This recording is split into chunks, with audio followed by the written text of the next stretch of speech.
At the new Starbucks Reserve Roastery in Seattle's Capitol Hill neighborhood, the vibe is downright artisanal. And the coffee, among the rarest there is. I've had this dream about creating this one-of-a-kind place that would be so immersive, in which we would roast the finest micro-lot coffees the world had to offer, and we would customize it and bring it to you fresh.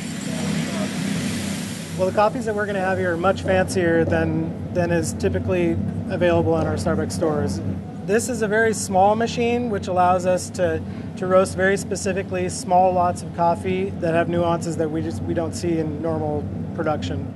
And at prices not normally seen at Starbucks, some Reserve coffees cost nearly $50 per pound. There will be a premium price to this coffee because of the unique, rare aspect of these coffees and the way we're brewing it. The Roastery is a shift to the exclusive for a company built on ubiquity.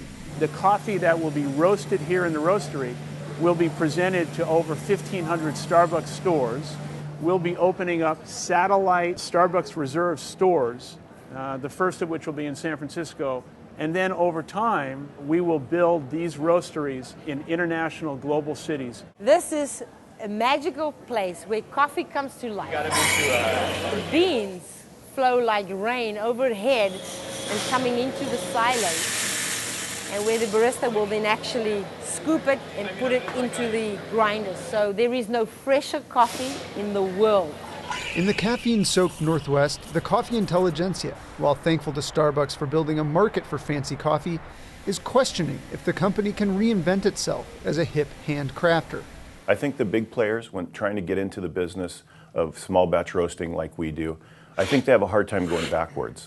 David Morris is the CEO of Delano's, a small roaster in nearby Sumner, Washington that scours the earth for rare beans for its premium roasts.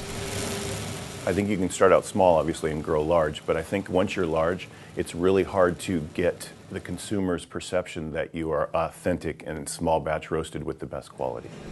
Delano's roasted the espresso that Leila Gambari of Cherry Street Coffee used to win this year's United States Barista Championship. I would put a lot of what Starbucks is and McDonald's is in the same category. It's a fast food product. But what they're trying to do nowadays with these pop-up, these micro roasteries, these concept stores, they're trying to move themselves into the specialty market. That is a good thing for our consumers to see. You know, when coffee costs $1 at McDonald's, that doesn't do anything for us. But when it costs $3 to $5 at a Starbucks brew by the cup, that's going to pique people's interest and understanding that the average cup of coffee should cost more than $1. At Espresso Vivace, David Schomer and his crew pull thick shots of their own roast. Well, roasting is where the flavors are created. The espresso machine is where the flavors are preserved into the cup. Starbucks is very dark roast.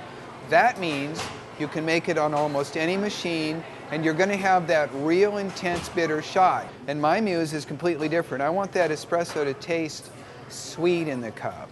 Schomer sees the rise of boutique coffees as a sign of increasing sophistication of American taste. If somebody makes a better cup, that's what they want, at least in Seattle. That's what Starbucks is banking on with its Roastery and Reserve coffees. And I think we have not only honored our company, but we've honored the entire industry of hundreds of years of coffee and taking it to a new level. So this is theater, romance, coffee roasting, but at the end of the day, all of which has to be proven in the cup, and it will be.